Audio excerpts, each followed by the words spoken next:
You're listening to Inside the Minds podcast with Dante Marsh and Ryan Hyde, where we talk about sports, life, and whatever the hell else we want to talk about.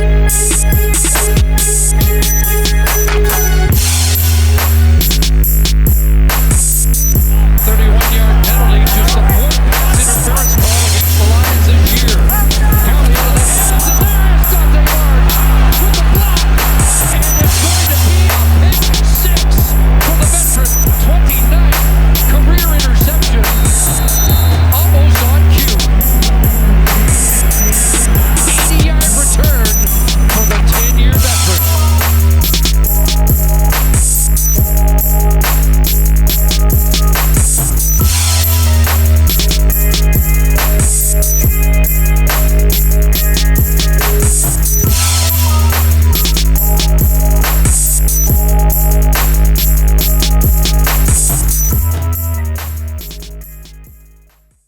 Tonight's guest on the Inside the Minds podcast is Cruiserweight boxer Brandon Glanton.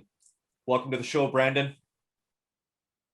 Hey, thank you for having me. So, Brandon, I guess we'll start off with, we'll get into a bit of your childhood. Talk to us a bit about your childhood, how things were for you growing up.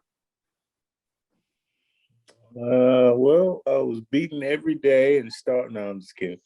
No, it was all right, man. You know what I mean? Like, everybody had the hardest childhood, right? Everybody had the worst experiences, but those experiences is what make you into the person you are today. So, I can't complain. I could complain, but I don't think it'll do any good. I think, obviously, I got what I needed. It worked out. I played a lot of sports. I was always active. I got in trouble just like everybody else. I worked since I was 14 years old. And, hey, hated school just like everybody else, but I did great so I could play sports. So, basically, I grew up with my mom, and my brother grew up with my dad. So he and I got about 8 years in between us. So he, he was the original athlete, but then I came over and had my own athlete story, football since I was about 6. And, the typical American black kid, football, grades, and trying to stay out of trouble. Yeah, definitely that part. So what piqued your interest in regards to boxing? Hey, man, the thing is, during season, I was 288 pounds, nose, and, sometimes I play on the end. Great off the line, great strength, great explosiveness, but I was 327 in the off season, and I knew as I got to the collegiate level, like I knew I could play. I knew, the scholarship was there or whatever, but I knew I didn't have that cookie cutter football build for my position. I knew, I played with HBCU, Albany State. We won a couple rings in 2010 and 2011, but it's not NFL football. Right. It is, and you can speak for yourself, it's not the same, man. It's a different level. It's a different level athlete. And like I said, I played well enough to start and, get my education paid for. But when I remember watching the seniors, it was right before my third year. I watched the seniors and I'm like, bro, it's pro day.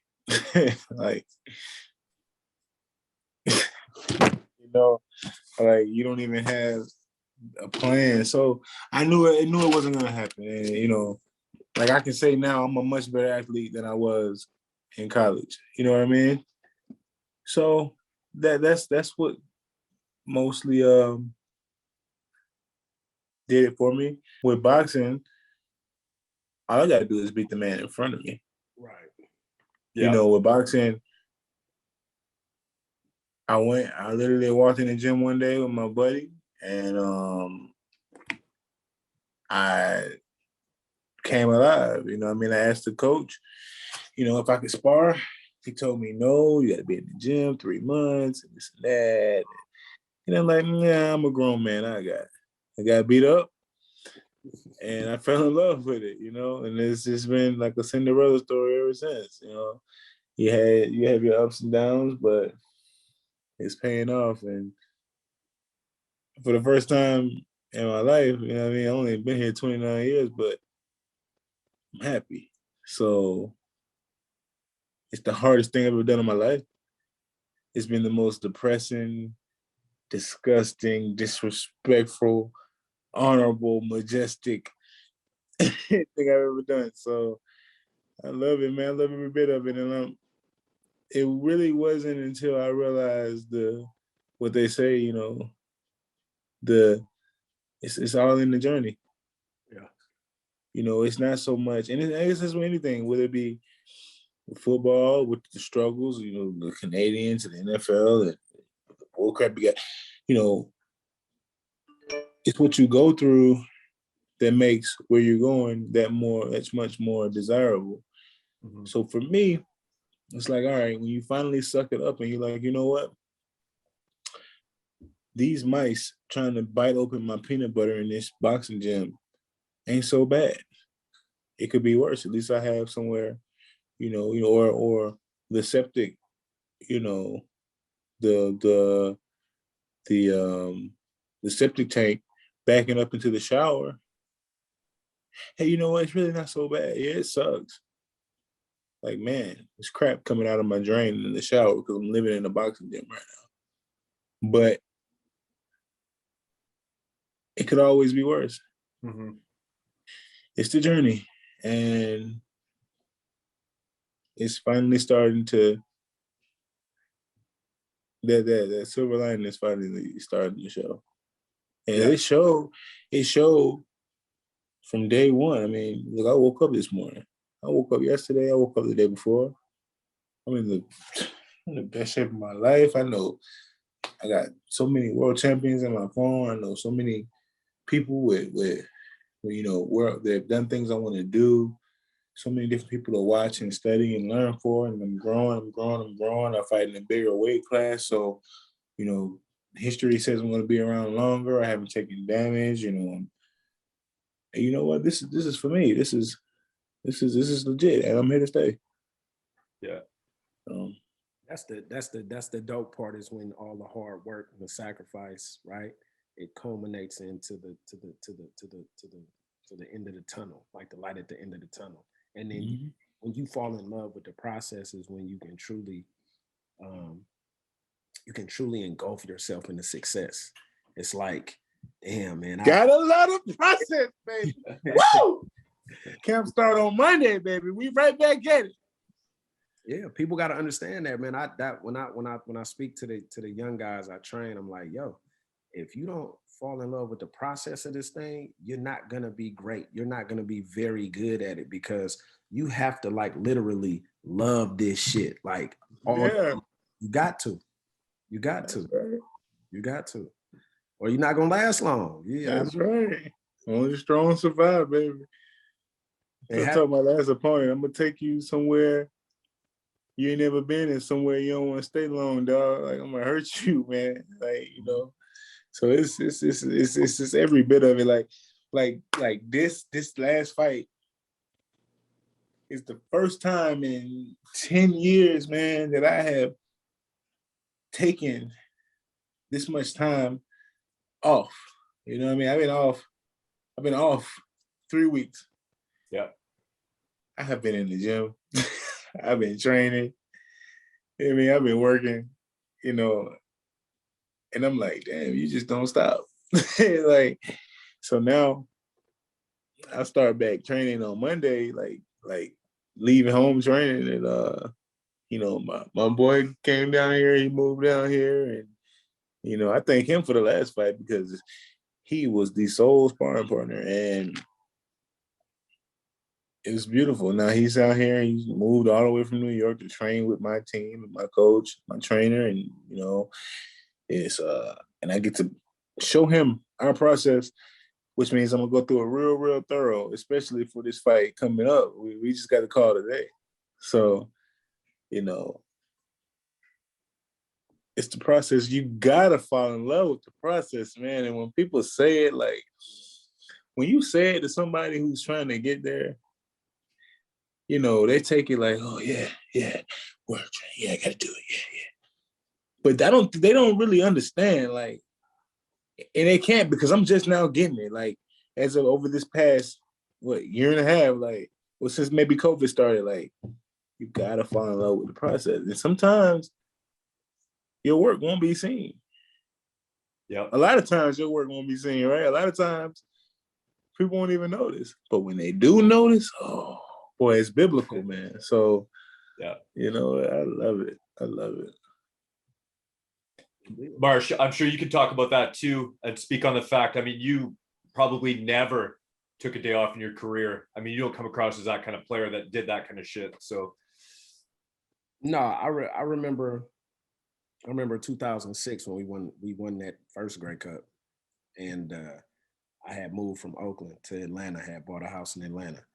So me, my son was 4 at the time, my now ex-wife, we for like 2-3 months, I didn't do shit. Like I'm a 26-year-old, had my house built from the ground up. I'm like living life. We just won the championship.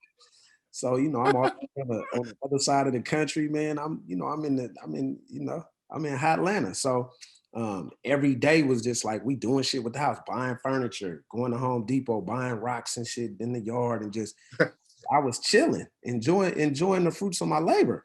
And then I start back training, and man, listen to me.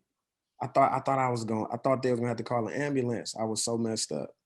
So that pain that I felt and the dots I was seeing, and then I don't use public restrooms, but I was at LA Fitness at Camp Creek in Atlanta on the toilet and trying to throw up at the same time. That's how bad it was. So when I felt that pain, I was like, yo, I ain't never gonna, like, the most I'll take off is like a week, maybe 2 weeks. And it's not even a real take off time. It's more because you're working out. Yeah, you like active, like jogging, running, warming, like you not really just sitting your ass on the couch. Like you're active. It's called active rest. Active rest. You know what I'm saying? Hustle while you wait, baby. Yeah. So I understood that from a early age. Like if you ever gonna get something, you have to be diligent and aggressive with a plan. Because if you don't, you just average. It's 90% of the world is made up of average people. Yeah.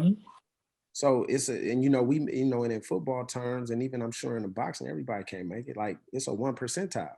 Yeah. Get that D1 scholarship, to get that shot at the NFL, to be able to put a Hall of Fame career together in the pro league and win championships. The hardest part is staying healthy. That part. But it's the smart ones are the ones. The smart ones, the dummy is the one who kill himself working. The smart one is the one who finally say, you know what? I don't need to do that. Nah. I need to save that. But and I'm saying that because I'm just literally finally understanding that there is a point of doing too much. You talking about, I don't know how much 45, 50 round sessions Monday through Friday, Saturday, you're doing two a days, you got morning conditioning, you got 45, 50 rounds in the evening, you do it one a day Saturday for 8 months straight. Yeah, this is too much, dumbass. You know what I mean? But you focus, you want to win, you're killing yourself. What's it called? Deductions, or basically you're not able to see your gains because you're killing yourself. So when they say, my coach say, it's not overtraining, because I used to say, like, man, half of y'all don't train hard enough to know what overtraining is. That part. But it's under resting is the problem. That part, it's you got to find that happy medium.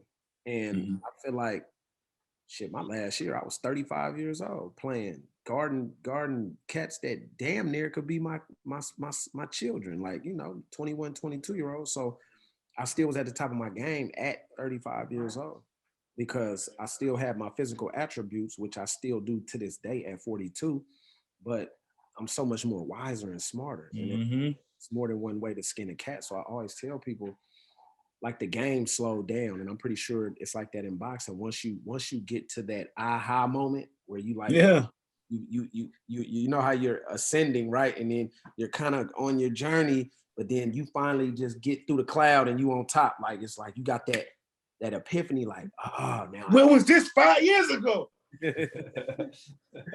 Oh yeah, You should see my sparring partner, man. Like, I don't even like calling him that because he ain't no sparring partner. He's a problem. And, this man is 270 pounds, heavyweight, who can move. And we can move and box, he can bang. And I'm sitting here like, see, there's no disrespect to him, but it's like once the bell rings, it's like, all right, I know you're bigger than me, but for this reason, that reason, and that reason, I'm gonna kick your ass. Whether it be a Jogba, whether it be whatever mutant heavyweight I'm in there with, right? Because like you said, it's about smarts. I obviously you're bigger than me, but what can I expose about you? I mean, what can I exploit? What can I use? What's gonna be a problem? So you learn it, and then especially when you're in a relationship, you got a relationship with your team where you're like, man, I can learn from you. Man, you can make me better. We can make each other better, and then it just grows, man. And this is it, man. So, what did you? Let me ask you this: what did you learn about yourself during the pandemic? Because I think I learned some. I didn't learn something. I always had it, but it just, I'm gonna say, for me, it reignited a hustle in me to, if that time period taught me that, you gotta be able to recreate yourself and be creative and get back to my creative flowing juices, man. So I'm curious to ask other athletes at the elite level, like, what did that time do for you mentally? And it actually it humbled me, for one. It showed me that I was moving too fast. And not necessarily out here spending money, doing this, doing that, not moving fast like that, but just I was putting the cart before the horse with business plans, with, things in my own home. Just the way you're thinking is not smart. And I don't think I appreciated the gains I had at that time. I also learned that I am what I say I am. I am the dog, that I say I am. And, obviously, I know you all want to get to the Rozicki fight, but it's like when I see him, I see a stepping stone, because just listening to him talk,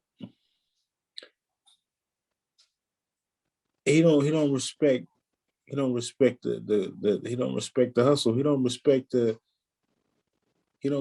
monster. He's saying, oh, well, and it's just an example I'm using because y'all know him, but oh, I work a 8-hour job, and I'm on a construction site grinding all day long, and then I go in the boxing gym and I give my very best for 2 hours because I'm a dog. I'm a warrior. So me, I'm thinking, damn, all right. I remember when I thought like that. I mean, I'm gonna work all day long and provide for myself and do what I gotta do. Then I'm gonna go pour it all out in the boxing gym, and I'm making gains, so I must be doing something good, and I'm doing good for these guys. So hey, I must be doing something. But now looking back at me, it's like, man, a man, like they say, a man can't serve two gods. So if I know this man for, let's see, say 6 a.m. to 8 p.m, you only got so many hours. Right. If you're spending 8 of those hours doing something other than your craft, and then you come in giving your very best to your craft, second, well, that's just not possible. So you might be doing well, but you telling this guy, because I'm like a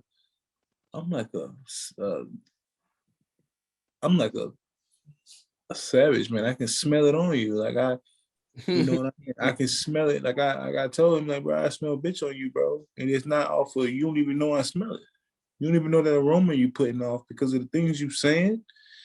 Tell me, a man don't know how ignorant you are until you open your mouth. So you may be hell in your backyard. You may be hell with the guys you fought. You may be hell in your coach's eyes. You may be hell in your fans' eyes.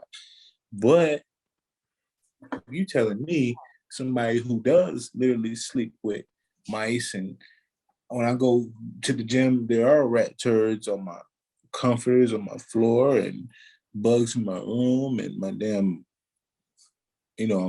my shower filling up with, human feces and all these things around me that it's like, all right, I'm locked in, so comfortable to the point where like I'm showering and it floats up, and I'm like, I don't care if you touch my foot, I'm showering. This is what I do. I'm here. Your time is divided, mine is not. And that's the point I'm making. Mm-hmm. You're putting time in, I call it life energy, into something else. Maybe you got a wife, maybe you got kids, and you got this and that. Okay, so the rest of us.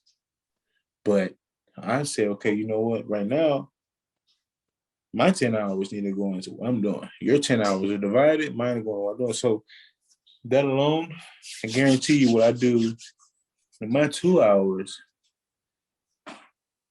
I'm accomplishing more and I'm receiving it better. And then I'm waking up, processing it, and I'm doing it all over again while you're divided. That doesn't even speak on the physical differences. That doesn't speak on the fact that, I'm a 235-pound man. I'm very strong for my weight. Very quick for my weight. I'm very explosive for my weight. This man doesn't realize I got an 81-inch reach. I got a granite chin, and he has scar tissue. So, he talks about, I listen to him, and that's the thing. Like, I get it, listen to what he's saying, because you're saying it, you're giving me the answers, you're talking about yourself, so I listen. Mm-hmm. I got 2 ears and 1 mouth for a reason. Mm-hmm. So you told me, I take this shot, I take that shot, this and that, and I was cut here, and I got through this, and I still did this. And he tells me, okay, well, for one, you got scar tissue. You're not afraid to take a shot, which means I got a target. I'm bigger than you. I'm smarter than you. And I wasn't 10 and 11 as an amateur. So I've been doing this. This ain't nothing different. I don't have a problem with Ryan. I don't even know Ryan. But when people say things, they gotta back it up. And that's my whole issue with him. That's my whole issue with the fight. I never call this guy's name. They started it with me, and I say, I take all come. I literally heard from Ryan on my first day of vacation, like literally the day after my fight.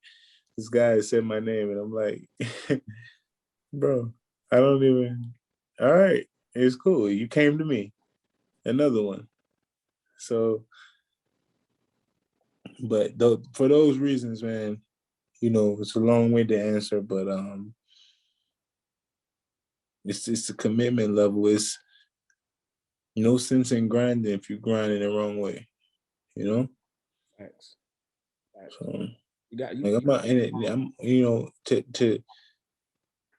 I think part of this too, you know, I don't know how much you follow old school boxing, but you know, a lot of these guys now, it's all about the Instagram. It's all about making noise and doing this and doing that. And it's like, I don't think like these fans and even yourself, you know, interviewers, and like when people hear me, when I tell you like I'm trying to change him. Like when he's done with me, I really want to make him walk different. Like I really want to make sure that pretty wife he got at home, like, gotta help him use the bathroom. Like it's different, man. I'm paid to hurt you. You know what I mean? I don't care. I don't care about you. She do. Mm-hmm. And I don't care about her. I care about what's in front of me. And I care that you're the person trying to take it from me. Yeah. I'm gonna hurt you, man. And that's just it. You have to. There's You no know, other way. There's no other way about it. For me, after you beat one opponent, lawful violence. huh? I said it's legal violence. Yeah, it's literally legal assault. Yeah. You telling me I can put on a 10-ounce pair of socks and do what I want to do with you, and I can practice, and you're gonna pay me for it. So you telling me I gotta? Oh yeah, it's just grass, homie. It's Is No. that sorry? Is that Ryan Rozicki fight? Is that your next fight? no, it's not. But that's what's so crazy, because you know I had already agreed to do this interview, thinking that you know the Ryan fight was gonna end up being next some type of way. You know, Al can do anything, so I'm not concerned about that. But I literally got the call today. Like we're literally leaving for camp Monday, you know. It's a great fight coming. And of course, you know, after this fight, Ryan will still be there. I'm sure he'll still be undefeated because he'll keep fighting his neighbors. So yeah, I mean, I'm gonna keep doing it because and when that time comes, I'm gonna respect Ryan and I'm gonna go through the process all over again. I'm gonna try to look at everything he does well, Mm-hmm. and I'm gonna look at everything he doesn't do well, Mm-hmm. and I'm gonna just figure out where I fit in. Why would I fight him on something he does well? Why would I force anything? Yeah. Why would these guys? You come back to the corner and say, "Oh, I was trying to get the shot." Don't just try to get the shot. Once you force the shot, you know, take what's instead of you forcing the shot. Once you take what's there, take what's available to you. You know what I mean? That's why he's I can help. The guy really can punch. He can really do that. Yeah. Don't get hit. Yeah. You know, like Yeah. maybe that should be in your mind. Like, don't think about how you can take the shot. Think about how you can stay away from it. Yeah.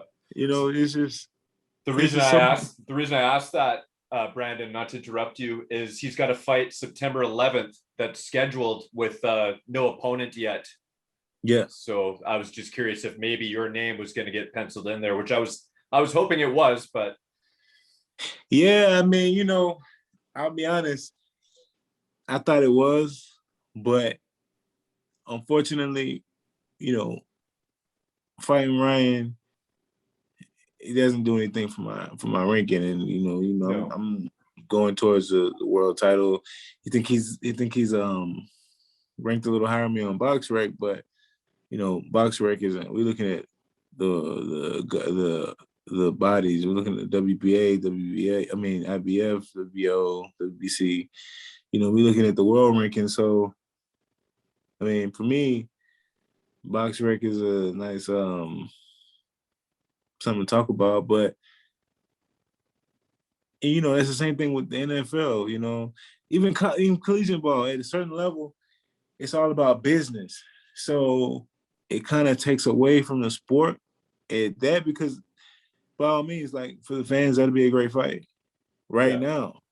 right? It'd be a great fight, right? Like think about it. 14-0, 13-0, like, yeah, let's do it. Two pressure fight. Let's do it. But the business side is like, well, I'm gonna fight him. I'm gonna beat him. And then they're gonna say, oh, he was smaller here. Oh, well, he was this, it was this and that. Versus me getting that same result and doing something for my world ranking and put me closer to where I want to be in these world titles. So it's nothing against Ryan. It's just that he's not in the running yet. And when he is, automatically. Or after I beat this guy, I'm quite sure I'll get a couple fights before the title shot. Absolutely. Ryan is not a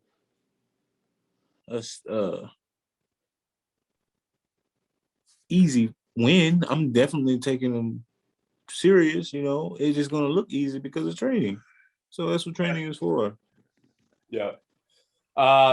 So your next fight, can we say when it is taking place? It was it'll be soon. Okay. We're looking at the end of September. Okay. Beginning of October. Okay. And it's not a rematch with Apochi, is it? Hey, you know what? You said it, I didn't. I didn't say it. That's all that matters. So it's gonna be a good fight. Wow. What do you think about, okay, like with boxing and guys, like you beat Apochi. I watched that fight. It was one hell of a fight. I loved every second of it. What do you feel about giving guys rematches? Because I mean, like you beat them and now they're wanting like, oh, you beat me. I want a rematch. Like, does it not feel like, hey, like why I don't have to give you a rematch, Yeah. And that's where it's tough because I say, well, the score was definitely wasn't 96, 94 your way. No. And it definitely wasn't 95, 94, 95, 94 my way. So, all right, they did what was right, and I got the decision win. But we both know that fight was 97, 92. And we both know you don't stand a chance. You literally have a puncher's chance, and you hit me with your best shot, and I didn't move. So you hit me with your best shot a few times. I didn't move, by the way. So it's like, in my eyes, the money is the least important thing. And I don't say that like I don't want to be paid for what I'm doing. I'm saying that what I'm fighting for, my why, is not just about the dollar bill.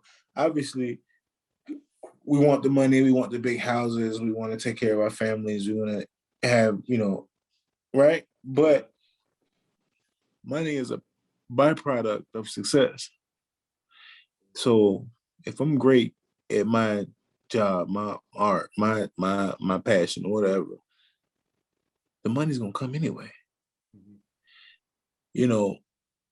But that's a two-headed, that's a two-headed snake there. That's a double-edged sword. Like, I'm fighting personally. If you don't know, I'm fighting because I never want to die. And I know I'm gonna die in my physical, but Mike Tyson, Muhammad Ali, Floyd Mayweather, Roberto Duran, Tommy Hearns, these guys will never die because we're gonna continue to talk about them. Mm-hmm. So if I'm in history books and I'm on the minds of fans, I'll never die. The money is just a part of it. That'll come. In this case, you said it, I didn't.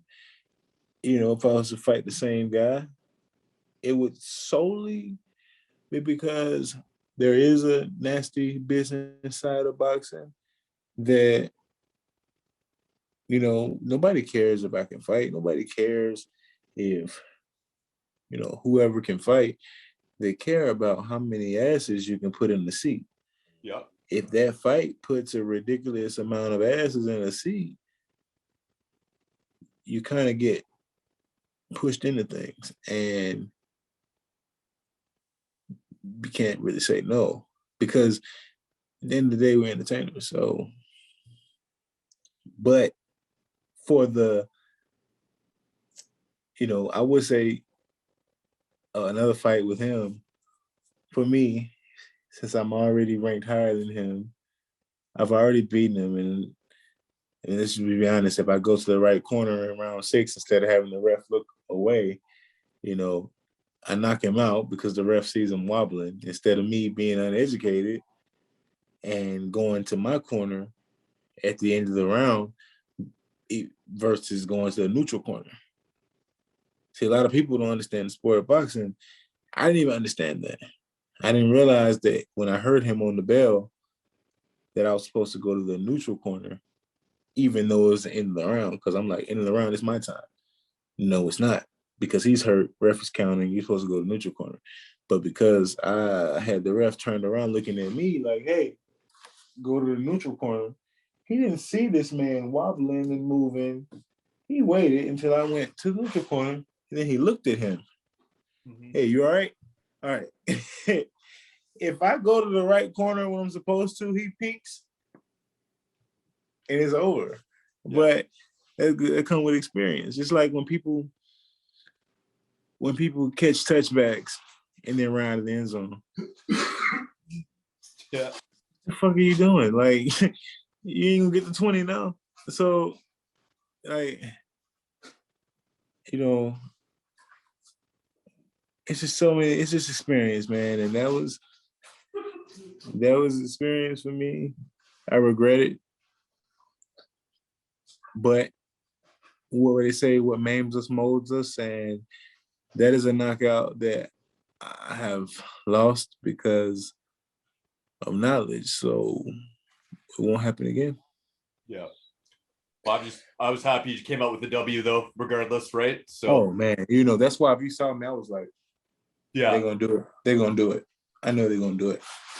Yeah. They didn't. I was like, oh, man. What? They did the right thing. So I got a question for you about the end of that fight. So Apochi, those that don't know, is a chirper. He was chirping pretty much the whole fight. I didn't like the beginning of the fight. They're doing the announcing your names. He's all shaking his shoulders and shit and fucking clowning around. I'm just not into that shit. I was happy you beat the man. What did you say to Apochi at the end of the fight? Because I know you kind of went like this. Did you just say, keep on talking or whatever? What'd you say to him? That guy talked for the entire training camp. That guy talked. He's probably talking right now. That guy talked. That guy talked from before the fight and probably still talking now. My thing is this. People who know me, people who follow me, I'm really not. I don't do much on social media. I don't call people out. And I'm really a respectful guy. But when you say my name or when you do something to me, and then I'm not gonna stop. When you come out of yourself and you have the audacity to say, oh well, Brandon or Bulletproof is this. It's like, wait a minute. We don't need to talk about it.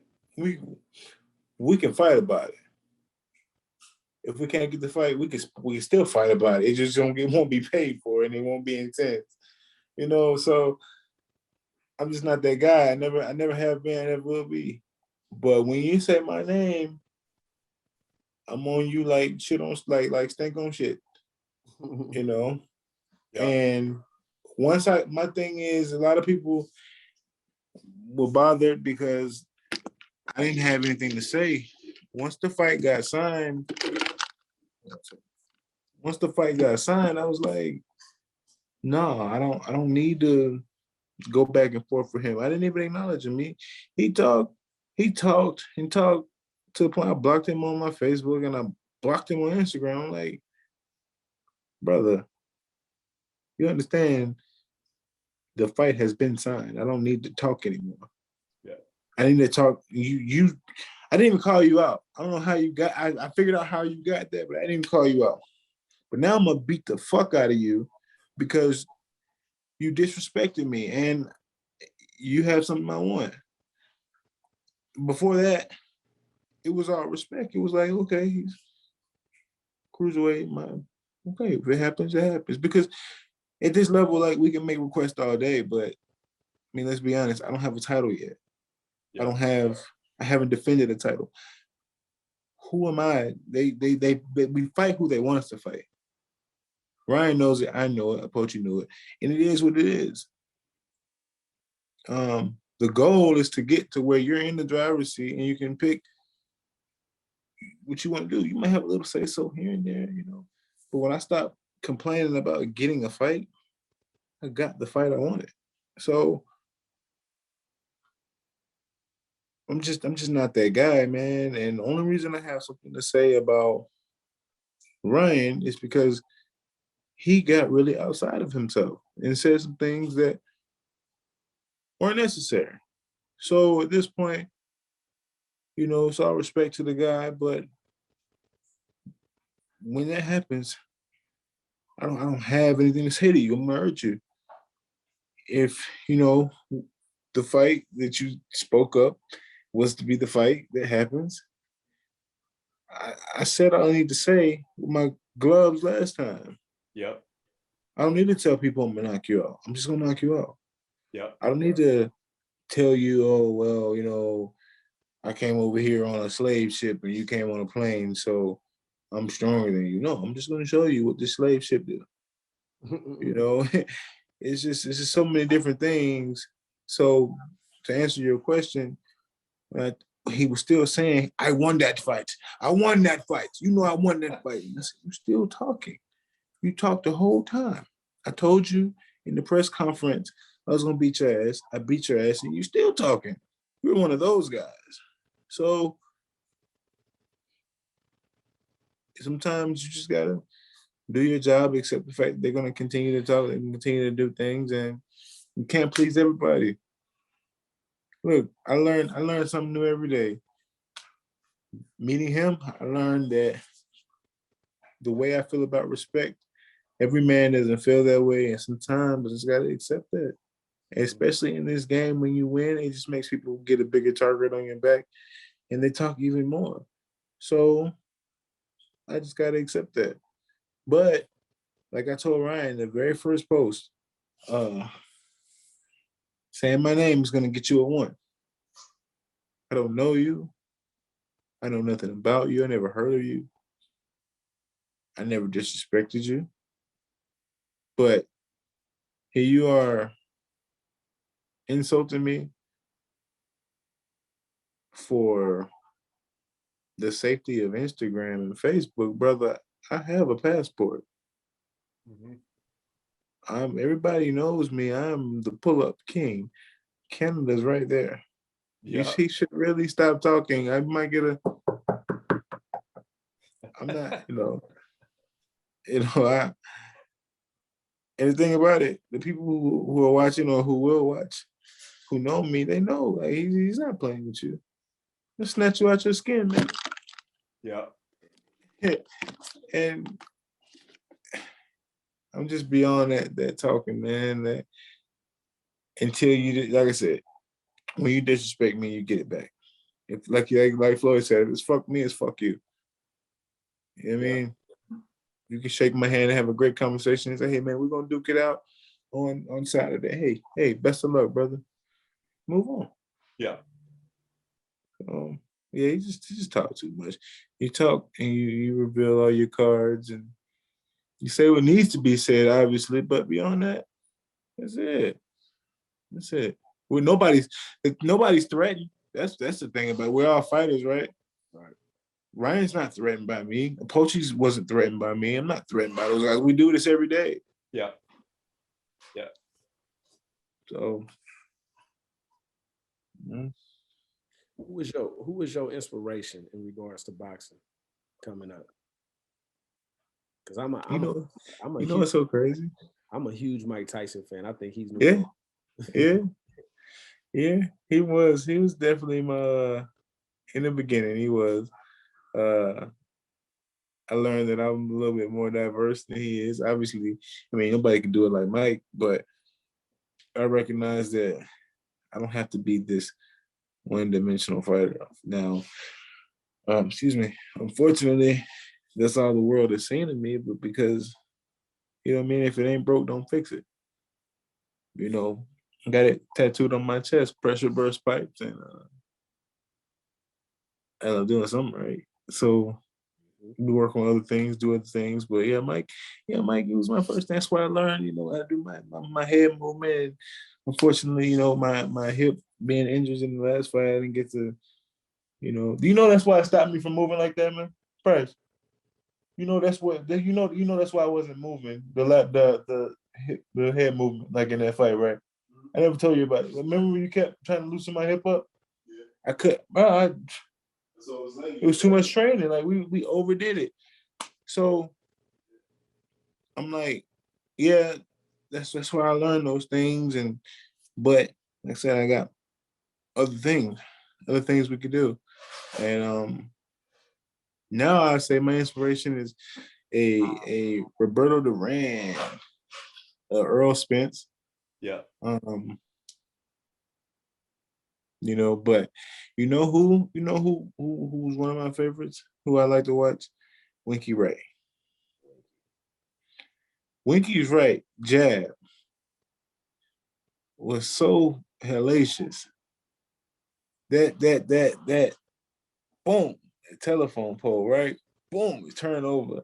Like that's where I got my jab from, man. And it feels good when you can do the things that you watch and you study and you practice and they work for you. Mm-hmm. It's beautiful. I like old school boxing, man. Mm-hmm. Marvin Hagler, Tommy, Yeah, Sugar Ray Leonard. Ooh, what's my man? Went to McClellan. Ooh, ooh, you got McCallum. Ooh, these guys that you got. Damn, you got even new guys. Yeah, Chocolatito, great footwork. You got guys. Look at this new guy standing on his. Like people, that guy is a little monster. Yeah. Brandon, you're wearing the T-shirt of my favorite fighter, and I know you spent some time with him, Mr. Roy Jones Jr. Oh, you must have forgot. Yeah, that's actually one of my favorite songs. I'm not even making that shit up. I love that song. Roy was a guy. Yeah, Roy was a guy. Roy was a. You know what, Roy, and you know what's so crazy? As much high energy as he was in his career, Roy is a professional. Yeah. Roy taught me something, man. Like, I was really mean. And he taught me, like, you don't have to be, if you're a wolf, Eric, you don't have to come in the room and tell everybody you're a wolf. They can see it. Yeah. And what he was saying was, because I destroy my sparring partners, man. I mean, no mercy. I don't hold back. That's why we pay him, and that's why I'm trying to, every round I'm trying to finish you. And from 1 to 10, I'm trying to finish you. So, but he taught me that you don't become champion being a bad guy. And I'm like, well, you know, when I was in camp with Peterbiev and Kovalev and, you know, all these other champions, you know, that's what they did. They were destroying guys, and then they go in the fight and they destroy guys. And he was like, no, I didn't say you wouldn't become a title holder.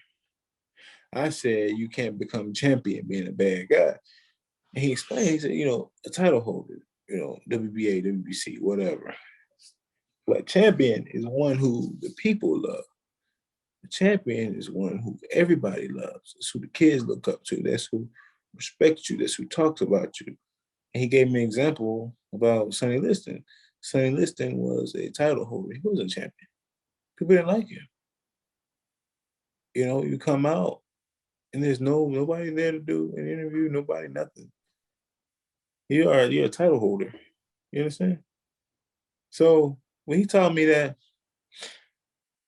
no, I didn't ease up on my sparring partners, but I definitely eased up with people. You know, I definitely, and it lets people see who you are. So let's just be, I mean, we're not fighters all the time. We're fathers, we're friends, we're brothers.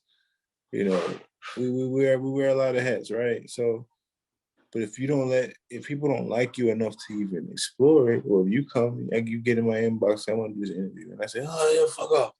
You're like, all right, dick. You know, it's about being champion, man. In every aspect, for me, that's what bulletproof is. Bulletproof isn't just the chin, man. Bulletproof is about the lifestyle. I'm not sure if I explained it to you before. No. But yeah, it's an overall thing. It's how you treat people. It's that you're not skipping reps. You got integrity. You're not doing stuff because your coach is looking, and they're not doing it when it's not. You're not, you know, if I sign you up for this certain meal plan or this plan you're on or whatever, you know, you're doing it. You're not cheating, saying that I gave you the wrong numbers. You know, it's just everything being bulletproof all the way around, and the fighting part is just one part of it. So that's what I represent, man. And you know, I know I'm long-winded with those answers, but in a nutshell, that's who I am. Yeah. Detail-oriented guy. And that's the same way I attack my training. So everybody don't like it. Like everybody didn't like Obama, right? Everybody, it's either he was a dumb guy or he was wrong. It's just that he was so long-winded and people couldn't comprehend long enough to understand what he's saying. But when Trump says, yeah, we're gonna get more jobs, you're like, oh, that's what they want to hear. Yeah. Right. So yeah. Yeah. So talk to us a bit about the bulletproof promotions. Yeah, so obviously, you know, I can't fight forever. I definitely want to have aspirations of being a great promoter, having obviously learned the ins and outs of boxing from a fighter standpoint. I want to be the best promoter I can be. And it's something that's got to grow with me. I got a couple guys who are interested in working with me on that, but I don't have any aspirations on doing it right this second because, like I said, when I focus, I have a next level focus, and I don't feel like I could be the best fighter I could be if I'm worried about, you know, getting other fighters together or making money for shows, doing that. Now, Devin Haney, hey, he's doing his thing, right? So, you know, maybe there's another way, but me, that's just my way. So until I learn different, I'm just in the slow lane with that right now. Right now, it's basically I have clients who I help with weight loss. I don't know if you guys know about my major weight loss thing. So I do that. I help people get, you know, bigger, stronger, faster. I do not like lifestyle changes. So like I said, it's just I have basically help people to become the best version of themselves. As you should. Especially being a professional athlete. A lot of people don't understand the commitment, sacrifice, the self-motivation. See, you know, everybody see the end result. They don't see the grind. You know what I mean? So I used to tell people all the time, like, you know, it took Puff 15, 20 years to become Diddy. You know what I'm saying? When he was just a poop, but hey man, go do this, go do that. All right, here go Jodeci. All right, here go Mary J. You know, now people don't know that part of the process. They just see the bad boy. Oh, you know what I mean? You know, so I tell people all the time, like, that guy, that it took that man 10 years to become that overnight success. Mm-hmm. Process. It's so disrespectful, ain't it? It is. Overnight success. No, you just heard about me overnight. I've been here. I've been doing this. All right, no overnight success. Was Andy Ruiz overnight success when he beat Joshua? No, Nope. not at all. That was a hell of a fight. Sorry. That was a hell of a fight. Absolutely. Overnight success. It's a 10,000 hour theory 10,000 times. Yep. A lot of people just do. They say, oh, it takes 10,000 hours to become great at something. Yeah. So what happens when you do 10,000 hour theory 10,000 times? You understand? Right. Guys don't get that. They don't want to do it. They don't want it that bad. I got this guy in the gym right now. His name is Moses. Moses is 24 years young and talks about how I wanna win nationals. I'm like, man, damn. How easy life is. Like, I remember thinking that, like, damn. This boy in the gym 2 days a week. This boy gets to the gym late and leave early. And I'm like, no, wait the hell a minute now. How you gonna say you want to be this national champion and you won't put the work in, fool? Like, what you think? Somebody gonna give it to you? And he's like, oh, coach ain't giving me the time. No, brother, not in this. You learn more from yourself than you do your coach. Your coach is a fine tool. Your coach is a screwdriver. You gotta put it together though. And that's the thing, guys. Unfortunately, they don't get that. And when they do get it, it's too late. So you gotta put that work in, man. In anything you do. And like, I'm a firm believer. I don't know if y'all believers or not, but I'm a firm believer in God does not let hard work go. No. Like, I'm just, whether it's a podcast, whether it's a fighter, NFL, or whatever, God rewards hard work. Yeah. That's funny you say that because I got a slogan. I've been putting on shirts now for over about a decade. So about 2010, 2011. It's how can they beat you if they can't outwork you, right? So that right there is so deep because I explain to people that, you get some smart ass people they're talented. It don't matter. I'm already talented, bro. So my God given abilities with that unmatched work ethic is what's gonna take me over the top. And the difference is, and I use that boxing analogy, man. If you get knocked down 6 times and that ref don't stop the fight, you still got a chance to get up and throw one haymaker and knock his ass out. You hear me? I'm telling you, that's that. But they don't get that part, and it's kind of saddening because I train a lot of young athletes. They have a lot of success with young athletes, helping them, get scholarships and whatnot, and having their best seasons and PRing. But it's the naturally gifted ones that do not want to put in the work that just piss me off because it's like, dude, there's not a leprechaun around the corner that's gonna drop a bag of money in your lap. You gotta go get it. Mm-hmm. And the sad part about it is, when I was growing up, you didn't have these training facilities. You didn't have a guy like me that played D1, played pro ball, that's giving you this game and this knowledge where you could access it for the price that it is now. Like back in the 80s and 90s, man, you probably pay some thousands to train with a guy like that. So the resources that are available to these young people today, man, I had a beeper. Wasn't no cell phones, wasn't no internet, none of that. So you really couldn't go on YouTube and study nothing. You had to really put in that work. Like, don't do it no more. They ask Siri. You know what I'm saying? Yeah, you couldn't ask Siri. You had to, when you did your book report, you had to really go to the old school library. Mm-hmm. So I think, the work ethic and the passion and the drive behind it in this newer generation is kind of lost. Everybody wants the end result. Nobody want to put the work in, and it's instant gratification. It's McDonald's, and if microwave. If I can't have it now, then I don't want it. So, I'm glad. I'm glad I learned that lesson. That's why I'm just like, now I feel like they say you in your prime when your mental meets your physical, right? Mm-hmm. Baby, we almost there.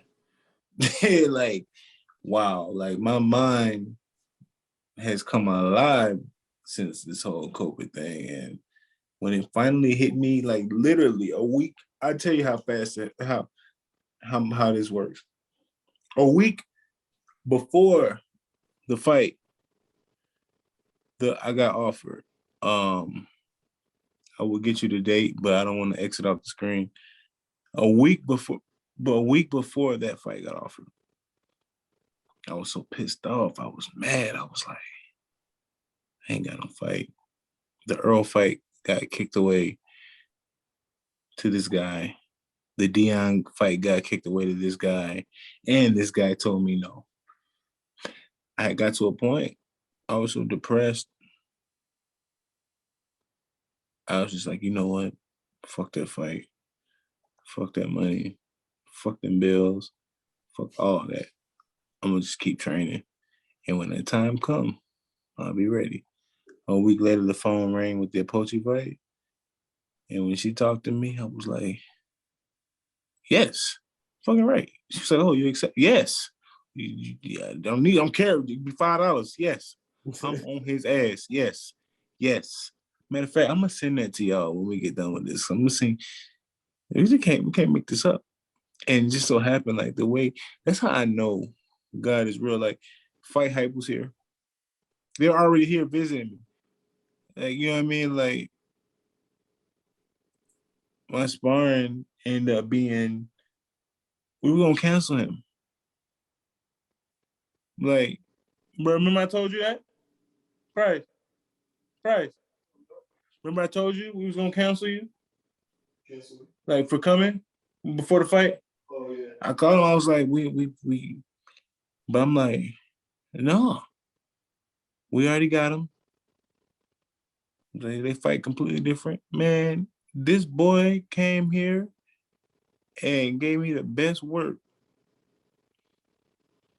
Like, man, God had his hands around this whole fight. Like, boy, I told you. Like, where you going? And that was it. So you gotta just you can't worry about it. Sometimes you just gotta put your head down and work. Mm-hmm. You gotta believe in the process. You have to. Yeah. Ward told me, I used to, because I hit him up and I'd be like, I don't know why, I'm still undefeated. I'm still knocking shit out. They still turning down fights and switching me out and putting me in. I was supposed to fight 10 rounders 2.5 years ago. We've been doing this. We've been doing 10. Yeah. You know what I mean? Like, so he told me, Brandon, it's not how you get your shot that matters. It don't matter if it got earned, it fell in your lap, if you took it, if you didn't deserve it, as long as you handle that. When your shot comes, when it's your time, do what you're supposed to do with it, because you don't get many.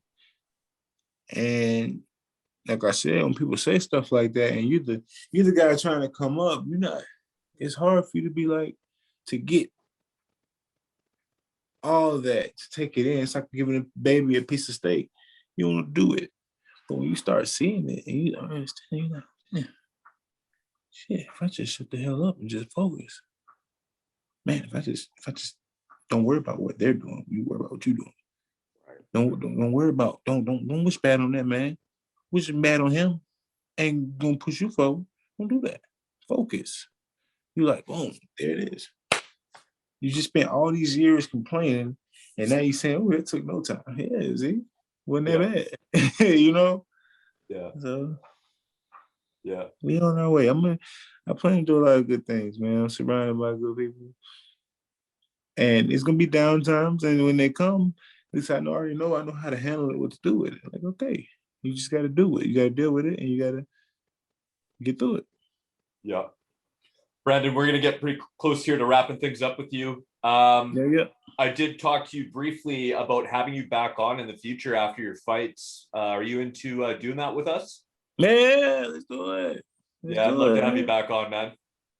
Yeah, man. Listen, we might can do something in person, man. I'll come up there. Yeah, dude, right? Like, if you're in Canada, if you fight Ryan, it's in Canada, I'm there, man. And see, the thing about that fight, let's just be honest. I could literally beat him from pillar to post, I have to knock him out to win. You know that, right? Yeah. So you know that. I mean, let's just come on, man. You know that, right? So that's gonna be fun, boy. Yeah. Ryan, I don't know if you're watching or if you're gonna see this, but I'm gonna whoop your ass. I'm just letting you know. You heard it here. Actually, I told Ryan that if he gets the fight and we do it here, I'll give him, you know, he will lose, but whatever the outcome is, I'm gonna give him 25% of the purse because it's not about the money. It's about you opened your mouth. So that offer is still valid, Ryan.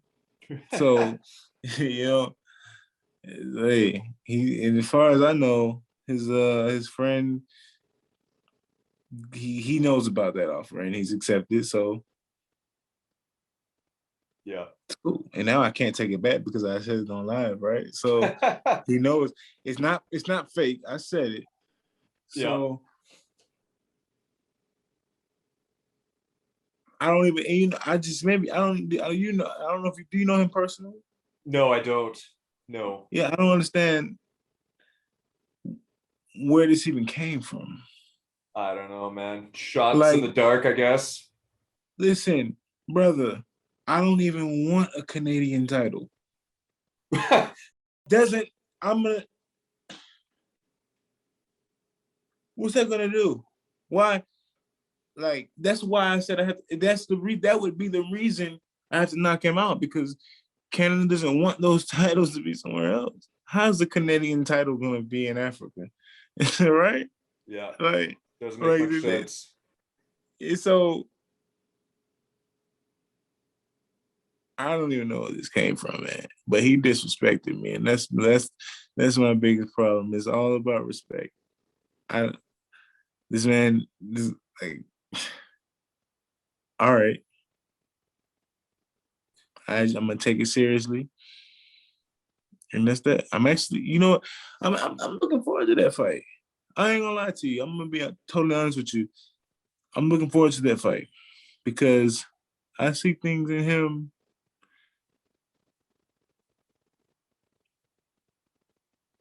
that I'm gonna destroy, man. And like he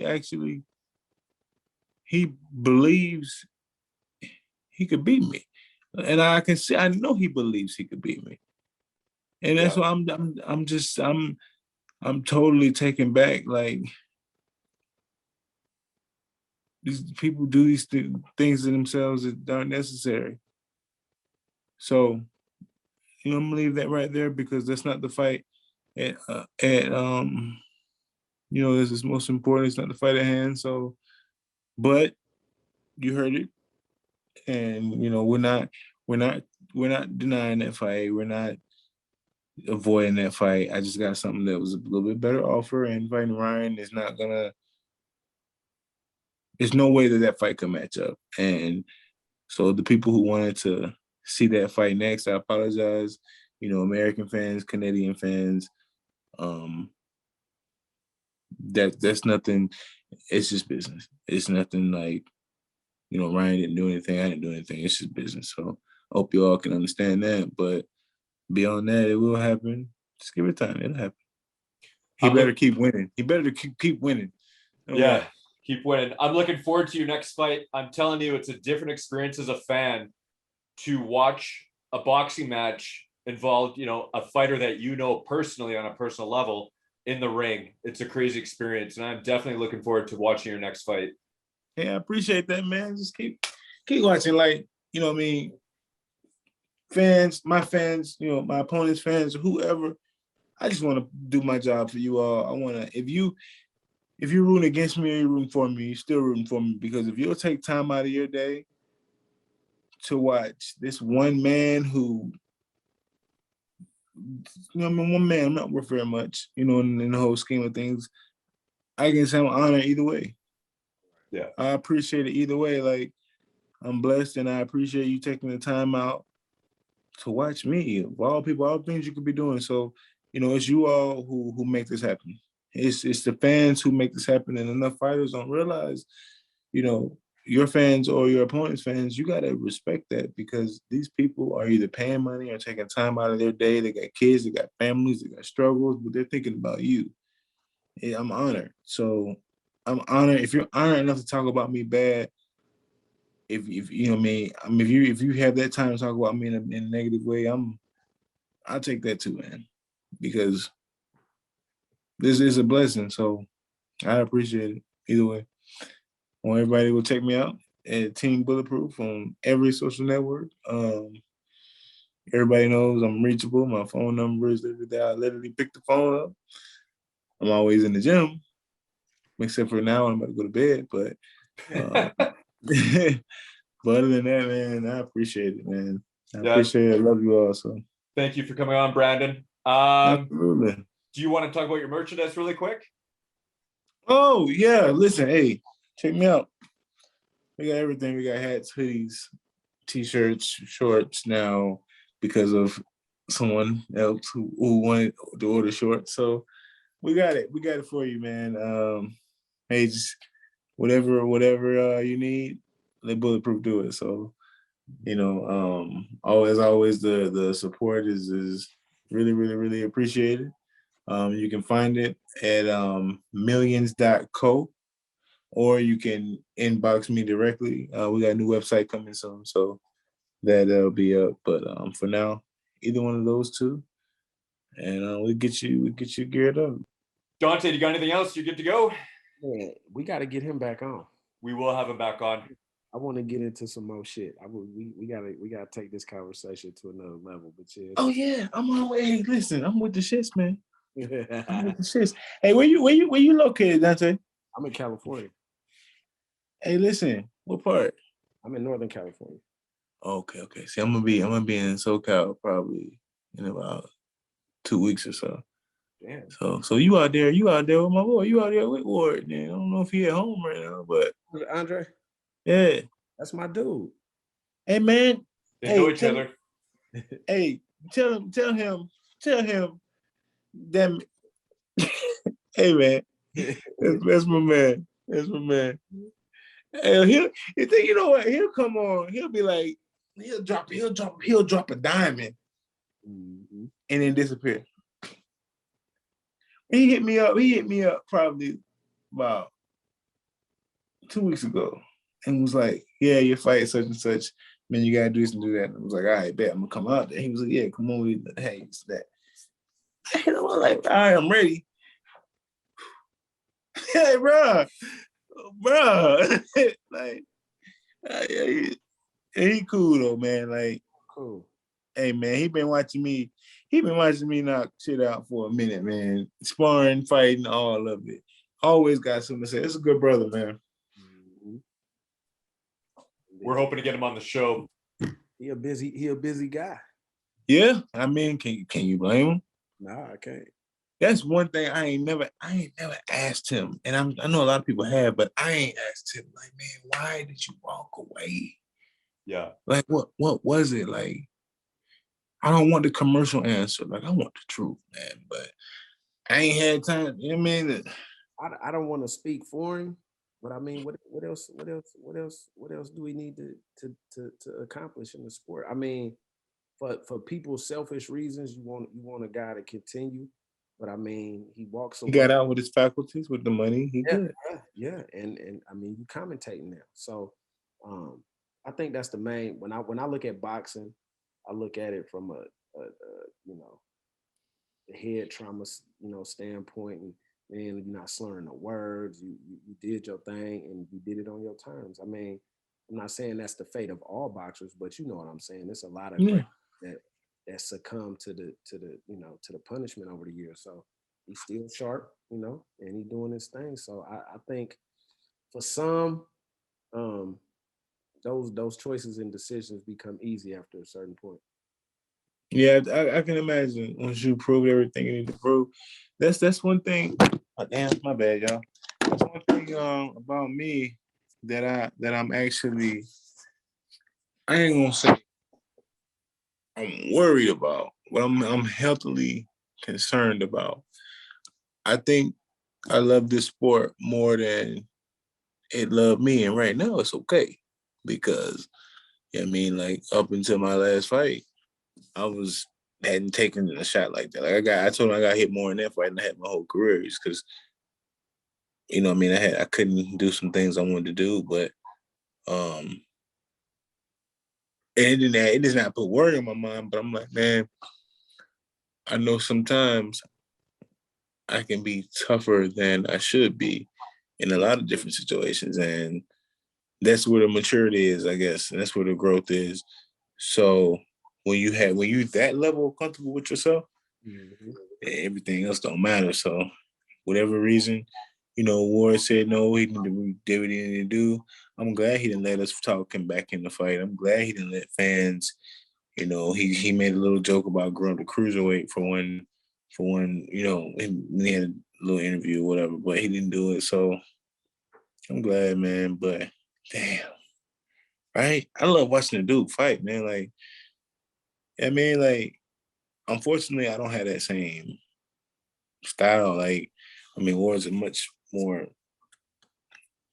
smart, much more in-depth fighter than I am. But as far as the mental side of the game, and that's what he was texting me about. He was like, he's like, you a great fighter. I noticed you always kick the door down, though. And I was like, yeah, that's me. He was like, yeah, but sometimes you can go in the back door. Sometimes you go in the side door. So I'm like, ooh. I mean, but I'm like, I'm just so, whether they be big. He's like, yeah, these guys you fight, man. This guy, like one of the guys out in Texas who work with Prince now, 6'7". And I'm sitting here forcing my way down this dude's throat. And when Ward said that to me, the first thing I thought about was like, I'm always kicking some giant teeth in. Like, it ain't got to be done that way. So that's one thing I hope to gain, man, over the years. Like, maybe I can learn something to do. I can not learn to do something. I can apply other things I know how to do. But yeah, man, that part, y'all definitely, like I said, I appreciate y'all having me, man, and I'm available anytime. Thanks, Brandon. Oh man. Yeah, I got a page full of questions here that we never even got to, so we have to get you back on because I got to start asking you these questions, brother. Oh man. Oh, I didn't. Okay, I mean, shoot one or two of them up. Dante's got to go pretty quick, but I'm cool to stay. Dante, do you got to roll? Yeah, it's 10 o'clock, just about. But we definitely gotta we definitely gotta do another for sure. For sure. Always, man. Always. I appreciate it, man, because this is what it's about. More so, just real quick before I go, this this podcast is a platform to where we're not boxing you in to talk about your athletic career. Like, this is a platform we can talk about social issues, socioeconomic issues. We can talk politics. We can talk shit that's going on every day. Because I want people to understand we're not just athletes or former athletes. We're people that know how to articulate themselves, and we can do more than just whatever our sport was. So that's why this platform is to allow people to delve in and see who is Mr. Glanton for real, without the boxing glove. You know what I mean? I love it. You know what I I mean? had somebody tell me, oh, well, yeah, you're a boxer. That's what you are. So yeah, that's fun. And I was like, no, That's what you do. I'm Brandon. Yeah. Bulletproof in boxing is what I do. I don't need that shit, man. I'm me. I had a master's degree. I'm not stupid at all. You know what I mean? So yeah, man. I love it. I love it. This is one of the best podcasts I've been on, man. So I like it better. It's actually better than the boxing voice, man. It's real questions, real stuff. So I love it. Yeah, we're gonna do it again, man. We're gonna set it up. Already, man. So what scares you the most? What scares me? Nothing. What am I healthily concerned about? Like, it's just to go back on what I was saying. I'm a real violent dude in the boxing ring, and it's such a rush and a thrill. Sometimes I feel like I don't know what else to do except for be in the gym. So this time around is the reason why I try to make it a point not to be in the gym. I'm afraid of spending too much time doing this and not focusing on other things in life. Right. That makes sense. And that's the thing with fighters too. I mean, you're putting your life on the line every time you step in the ring. That's crazy, right? So because you don't, I promise you, like we know that, but we don't think about it like that. No. What makes a good fighter? Oh man, so many different things. You gotta be composed, you gotta be patient, you gotta be caring, you gotta be coachable. Oh man, it's so many different things. Some of it you gotta be a natural, I think the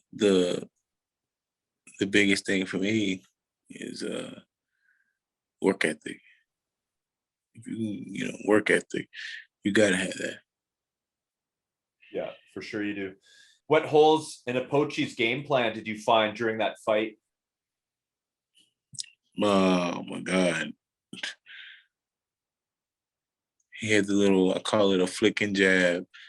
His head was straight up. It's just, I'm gonna save that one because I think we'll do it again. But he's got a lot of holes. Okay, and I think I know where you're going with that. And let's just say it's probably going to put some asses in some seats. For sure. And it's going to put my ass in front of my TV if something like that it was to ever happen. Yeah. And we'll leave it like that, brother. Because, yeah. And if that ever happens, I'm looking forward to it. That's going to be a hell of a fight. Absolutely. I absolutely will. And Brandon, like I said, it'd be great to have you back on, after your fights. That'd be awesome if we could build like a relationship with you. Have you as an oncoming guest. Man, you same night, brother. You can get me the same night. Do you want to do it the same night? We can do it the same night. We'll do it the same night. Hell yeah, we will. Let's do it the same night. All right. Like you just got out of the ring same night? Yes, still sweating. Wow. I'm 100% down. We will definitely make that happen. All right. Man. That's awesome. Thanks, Brandon. I really appreciate it. I appreciate your time coming on tonight. I know it's about 1 a.m. there now. So yeah, man, it's late. So I really appreciate it, Brandon. Thanks a lot. Absolutely, always, man. Y'all be good, all right? Take care of yourself, brother. We'll be in touch. All right now. Thank you for joining us on this episode of Inside the Minds podcast with Dante Marsh and Ryan Hyde. Check out our Facebook, YouTube, and Twitter accounts to see our upcoming show announcements, links to our previous shows, and sound bites. And don't forget to hit that follow button while you're there. Hey, this is Logan Bandy. Hi, this is Zane Frazier. This is Art Jimerson. Chris Rainey. This is Boots Electric, and thank you for joining me on my special guest spot on Inside the Minds podcast, where everybody wants to be if they're smart. Good field position start, play action. Burr's going to load it up, but he's short on the throw. Intercepted. Dante Marsh has his 30th career interception and a good return back into Ottawa territory. Well, the usually strong-armed Henry Burris comes up short.